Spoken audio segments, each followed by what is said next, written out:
So, yan pala yung gamit natin na camera. Canon tayo dito sa cinema camera natin. Umaga na naman and wala naman tayong maisip na gawing vlog. Kinuha lang natin yung camera, then ikot-ikot, then that's it. Hanggang ngayon wala pa rin akong maisip. Breakfast muna ako. I just woke up and mag-i-intro pala muna ako. What's going on, guys? This is your boy TJ bringing you another video today. Mag-iisip na naman po tayo ng ating gagawin. It's a beautiful day here in New York City. Medyo malamig, medyo mainit pala, hindi malamig. Yun yung gusto kong weather. Yung spring, hindi malamig, hindi mainit, saktong-sakto lang. So, yeah. Today's ganap. Hindi ko pa alam. Hopefully, I came up with something. Lagi naman ganun sinasabi ko. Pero at the end of the day, meron akong vlog. So, practicing healthy food. So, today,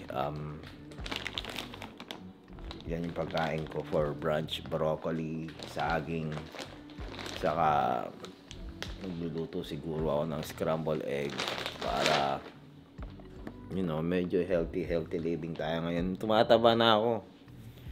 I'm from 140 to ngayon 145 na ako. Medyo mabigat na ako ngayon. So yeah, I'm trying to stay healthy. Naman hindi tayo iwan ng mga mahal natin sa buhay. So, kayo ba nagiging health conscious din ba kayo? Ako kasi okay lang, parang hindi naman masama na medyo tumaba ka ng konti. Ganda itong since nung ginamit ko tong Sony na to, lagi ko na siyang pinaggagamit. Pag-iiwan ko na yung Canon cameras ko. Kasi parang naninibago ako kasi weight differential nila napakalaki. Isang setup ko na nitong Sony, isang lens pa lang or isang body pa lang nun Canon ang bigat. Kaya parang nagiging daily driver ko na itong Sony camera na to. So on the comment section below, gusto ko malaman kung ano ba yung ginagamit yung vlogging setup. Kung cinema camera ba yan, kung ordinary camera, kung hybrid, point and shoot, cellphone, or action camera. So, sa previous vlog ko po, pagpasensyahan nyo na at hindi ako naging technical, hindi ako masyadong naging in-depth kung ano yung ginagamit ko na vlogging camera, na action camera. For the that video, ito lang po yung pa-follow up ko lang. I'm using the DJI Osmo Action, the OG ones. Ito po yung OG na DJI Action. And hindi ko alam kung free to dito sa binili kong bundle na to. It comes with a case which you can put the microphones, light, and everything. And para naman mag-connect siya sa mic, meron siyang yung OG na DJI mic adapter, USB-C to 3.5mm jack, which ilalagay nyo dito sa gilid. Then meron siyang 3.5 jack at hole dito sa gilid. Yan, kung nakikita nyo. So imagine nakaganito siya, tapos nakikita kasi yung mukha ko, tapos may mic ka dito. So you get the point. Ganun lang po yung setup na ginamit ko dun sa aking last video. Kung baga hindi naman yun yung main idea talaga nung video na yun. It just, wala akong may title. Hirap na hirap talaga ako mag-isip ng mga title. Ang gusto kong i-point nun is I was using an OG what you call that, action camera. It doesn't matter na kahit na luma na siya, kahit na outdated na siya, is you cannot use it for, you know, cinematic videos like yung pinakita ko sa inyo doon sa aking previous video. Sorry talaga. So babalik na tayo sa ating opisina, and manunod muna ako ng mga videos, ideas, maybe some tricks and tips and tricks, yung bang mga ganun. Kasi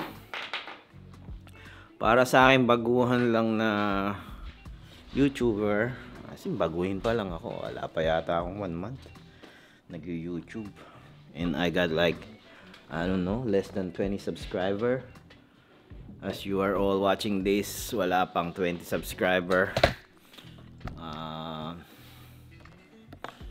Yeah, pangit naman ang ilaw ko dito. Saan ba ako pwedeng umilaw? Yun na nga lang, dito na nga lang ako. So wala pang 20 subscribers, and yeah, hindi ako nahihirapan, and I'm not rushing it. Hindi ako nagmamadaling magkaroon ng subscriber. I'm not here for money. I'm here for like memories, hobbies, you know, para mailabas ko, mahasa ko yung aking talent, yung aking capability, yung aking knowledge on how to, or kung paano mag video storytelling, kung masasabi yung storytelling to. Kasi I find myself talking to myself only using a camera. Pero nagiget nyo yung point na parang, you know, I'm sharing everything what I know and what I have. Not to the point na nag-flex ako. It's just happen na ito lang yung meron ako, kaya gusto ko mapakita sa inyo at malaman nyo. Kagabi, dami kong nasa isip gawin. Dami. At least, I mean, ako sa to the point na parang wag na lang akong matulog, gawin ko na tong video na to, kasi mawawala pa sa isip ko yung topic, tsaka yung tapos yun na nga, natulog nga ako, and then nakakalimutan ko na yung gagawin ko. Ngayon, isip na naman ako ng isip. Sus, kunwari ka pa, wala ka namang utak. Baka sabihin nila may ginagaya tayo. Nagparinig ka pa. Hindi yan. Okay lang yan. Wala tayong ginagaya. Diyan ka na lang sa likod ng camera.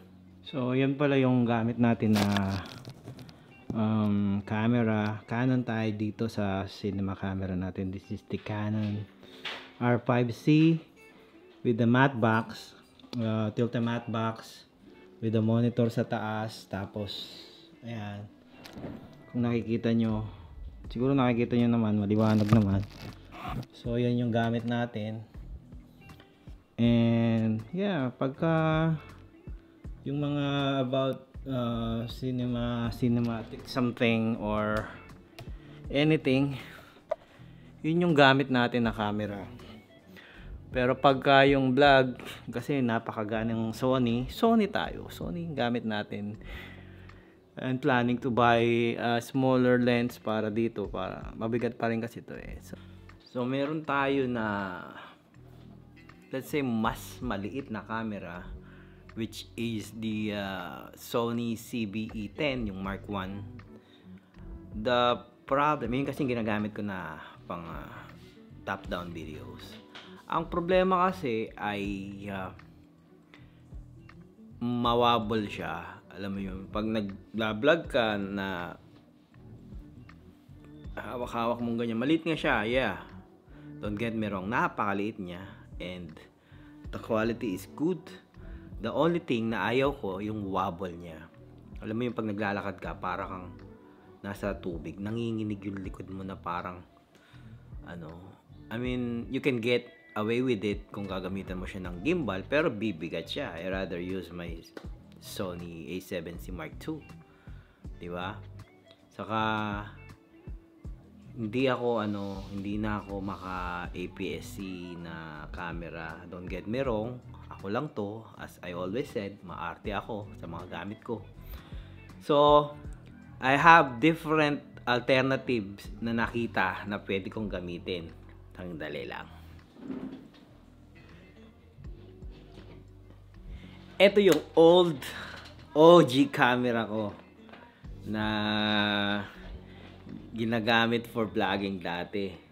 Yung bang vlog ka pero hindi mo naman a-upload, kasi hindi mo alam kung may manonood ba or ano. Ako dati ganun ako, nag-vlog ako pag yung travel kami, yung sasalta sa camera pero hindi ko naman na-upload. Pero at least may memories ako. Ito yung OG camera na ginagamit ko and lens. Hindi nga lang ito yung mic kasi dati yung gamit kong mic is yung Boya pa. Way back then. So, para ito muna yung gagamitin natin na camera. So, tingnan natin kung may battery pa siya. Yeah. Iba yung nito, iba yung tawag dito, quality nito, and maingay to, as in maingay yung lens nito. Kaya lang wide siya kasi I'm using 11 to 16 Tokina 11 to 16 f2.8 OG lens din to, pero one of the best. So lilipat na tayo dito sa camera na to in 3, 2, 1. So ito na yung audio quality nitong camera nito. Yun nga pala, this camera is the Canon 90D with the Tokina 11 to 16mm f2.8. Ito yung OG lens na ginagamit ko dati. I mean camera. Meron siyang ND filter din sa harap, which is okay. Ang bad thing lang dito kasi itong lens na to is napakaingay pagka nagfo-focus, ipo-focus ng iba. See? Kung nadidinig nyo ang ingay niya, and see? Pero okay to pang vlog. And ito yung kadalasang ginagamit ko way back then nung gustong gusto ko mag vlog.